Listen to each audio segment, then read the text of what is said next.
नमस्कार, मी राहुल कुलकर्णी. केरळची राजधानी थिरुअनंतपुरम किंवा त्रिवेंद्रम किंवा तिरुअनंतपुरममध्ये मी आणि तुमच्या लक्षात येत असेल की या उन्हाच्या ज्या झळा आहेत किंवा इथली जी ह्युमिडिटी आहे ती सांगते आहे की पावसाचं आगमन तर झालंच. म्हणजे काल तिरुअनंतपुरम, एर्नाकुलम, एलप्पी ह्या भागामध्ये 11 ते 21 सेंटीमीटर पाऊस पडला. पण तो पाऊस प्री मॉन्सून शावर आहेत. इथे ज्या केरळमध्ये 21 ऑब्झर्वेटरीज आहेत तिथे विशिष्ट काळामध्ये म्हणजे 24 तासामध्ये जेवढा पाऊस पडणं सलग आवश्यक आहे तेवढा पडलेला नाही आहे. आज 31, उद्या 1 तारीख आहे आणि साधारणपणे जी वारंवारिता असते त्याप्रमाणे 1 जानेवारीला केरळमध्ये पावसाचं आगमन होणं अपेक्षित आहे. पण आत्ताचं हे तीव्र उन्हाचं वातावरण पाहता आणि आकाशामध्ये माझ्या मागं ते इमारतीचे दिसलेले तुम्हाला ढग पाहता या केरळमध्ये हा जो पारंपरिक 1 जूनचा मुहूर्त आहे तो मुहूर्त पावसानं टाळला आहे.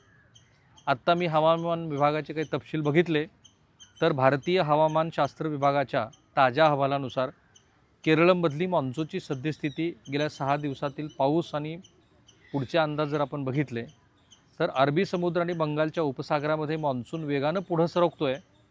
सध्या परिस्थिती मॉन्सूनच्या आगमनासाठी अनुकूल आहे आणि IMDच्या ताज्या अंदाजानुसार पुढील 4 ते 5 दिवसात केरळच्या काही भागामध्ये मॉन्सूनचं अधिकृत आगमन, ज्याला आपण मॉन्सून ऑनसेट म्हणतो, ते होईल. म्हणजे 1 तारखेचा मुहूर्त तर जवळपास टळण्यात जमा आहे.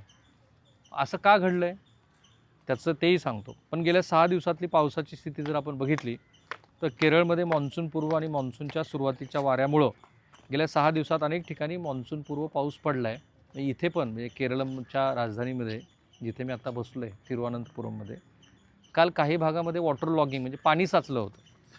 25 मेला केरळ आणि माहेमध्ये काही ठिकाणी केरळच्या काही भागामध्ये मुसळधार ते अतिमुसळधार पाऊस झाला, पण तो स्कॅटर्ड पाऊस आहे.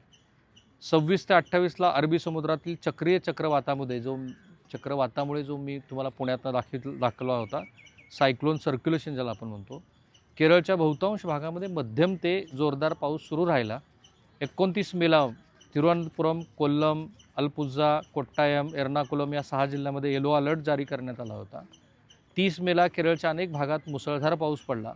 यामध्ये कोझिकोडमध्ये 11 सेंटीमीटर, एर्नाकुलममध्ये 10 सेंटीमीटर इतकी सर्वाधिक पावसाची नोंदवली गेली. पण पावसाचे पुढचे 6 दिवसाचे अंदाज बघा.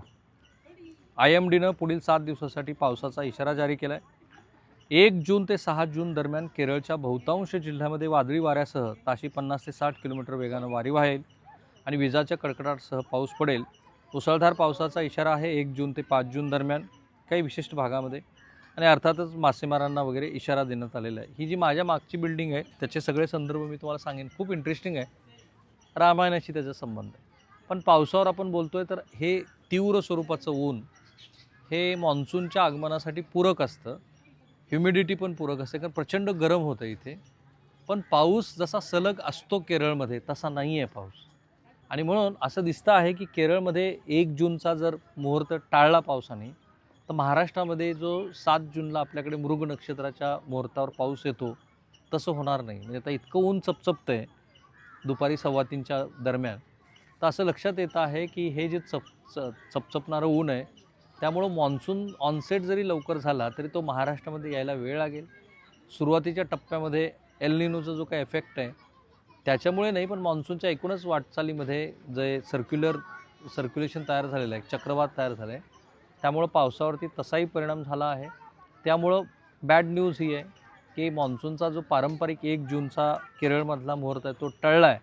तो 6-7 तारखेला येईल आणि त्याच्यानंतर पुढच्या 4-5 दिवसामध्ये तो महाराष्ट्राच्या दिशेनं प्रगती करेल. अर्थात असं दरवेळेलाच घडावं असं काही नाही. केरळच्या बरोबर तो अगदी 2-3 दिवसामध्ये सुद्धा ॲडव्हान्स होऊन तो महाराष्ट्रामध्ये येऊ शकतो. आता ही माझ्या मागची जी बिल्डिंग आहे खूप इंटरेस्टिंग आहे. ही आहे 140 वर्ष जुनी बिल्डिंग.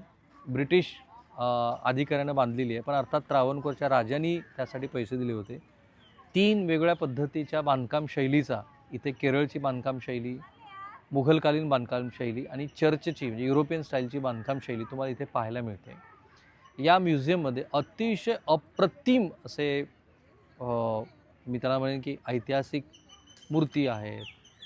सगळ्यात महत्त्वाचं म्हणजे राजा रवी वर्मा जो आहे म्हणजे ज्याच्यामुळं आपण ओळखला जातो जगविख्यात असा चित्रकार, तो राजा रवी वर्मा हा त्रावणकोरच्या राजघराण्याशी निगडीत आहे.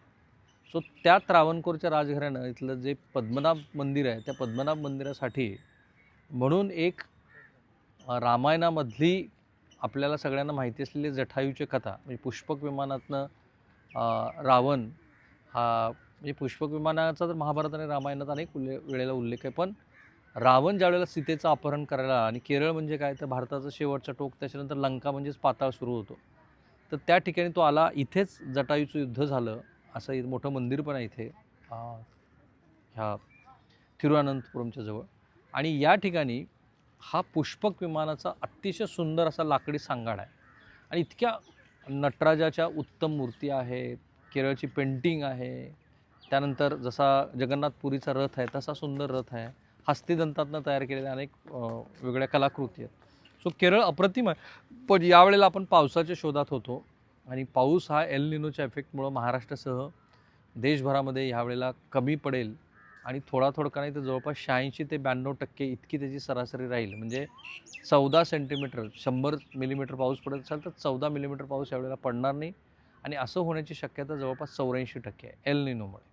अर्थात IOD म्हणजे इंडियन भारतीय उपसागरामध्ये काही सकारात्मक घडामोडी पण घडतात, त्यामुळं एल निनोचा प्रभाव थोडासा कमी होईल असं म्हणतात. यावेळेला केरळच्या भूमीतनं पावसाचं आगमन, त्याचबरोबर केरळच्या इथल्या शेतीवरती, इथल्या जनमानसावरती होत असलेला परिणाम हा आपल्याला पुढचे काही दिवस समजून घ्यायचा आहे, गरजेचं आहे. कारण त्याप्रमाणे महाराष्ट्रामध्ये पण आपल्याला वेगळ्या पद्धतीच्या उपाययोजना करता येतील. आत्ताच आपल्या धरणातला पाणीसाठा हा कमी होत चालला. आता इथे एवढी उन्हाची तीव्रता आहे तर महाराष्ट्रामध्ये काय असेल मी समजू शकतो. अनेक भागामध्ये आजही महाराष्ट्रामध्ये उन्हाच्या झळा तीव्र जाणवत आहे. सो तिरुअनंतपुरममधून पावसाचा हा रिपोर्ट आहे. आणखी काही तुम्हाला आमच्याकडनं अपेक्षा असेल तर या व्हिडिओच्या कमेंट बॉक्समध्ये जरूर टाका. चॅनल सबस्क्राईब करा. थांबूया. थँक्यू.